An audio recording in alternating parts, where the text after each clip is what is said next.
എല്ലാ basmati rice 3 cup എടുത്തിട്ടുണ്ട്. ഇത് നന്നായി കഴുകിയതിന് ശേഷം വെള്ളത്തിൽ കുതിരാനായിട്ട് വെക്കുക. നല്ലപോലെ കഴുകി വാരിയെടുത്ത ചിക്കൻ ഇതേപോലെ ഫോർക്ക് ഉപയോഗിച്ച് ഒന്ന് കുത്തി കൊടുക്കുക. അതിലേക്ക് കുരുമുളക് പൊടി, നല്ല ജീരകം 1.5 ടീസ്പൂൺ ആയിട്ട് ചേർത്ത് കൊടുക്കുക. മാഗി ക്യൂബ് 2 എണ്ണം ഇതേപോലെ പൊടിച്ച് നന്നായിട്ട് ചേർക്കുക. ആവശ്യമെങ്കിൽ മാത്രം കളർ ചേർക്കുക. പുതിനയിലയും മല്ലിയിലയും ഇതേപോലെ മിക്സ് ചെയ്ത് ചേർത്തതിന് ശേഷം 2 പട്ടയും കുരുമുളകും, ഒരു ക്യാപ്സിക്കയും, ഒരു 1/4 കപ്പോളം സൺഫ്ലവർ ഓയിലും ചേർത്ത് നല്ലപോലെ ഒന്ന് മിക്സ് ചെയ്ത് 1 മണിക്കൂർ മാറ്റി വയ്ക്കുക.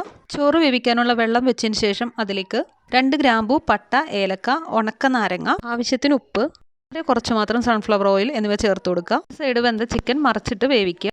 വെള്ളം നന്നായി തിളച്ച് വരുമ്പോൾ അതിലേക്ക് അരി ഇട്ട് കൊടുക്കുക. ചിക്കൻ വെന്തതിന് ശേഷം അതിൽ നിന്നും കുറച്ച് ഗ്രേവി എടുത്ത് മാറ്റി വയ്ക്കുക. 90% വെന്ത അരി ഒരു സ്ട്രെയിനറിലേക്ക് മാറ്റുക. ശേഷം ചിക്കനിലേക്ക് ചോറ് ചേർത്ത് കൊടുക്കുക. നേരത്തെ മാറ്റി വെച്ച ഗ്രേവി ചേർക്കുക.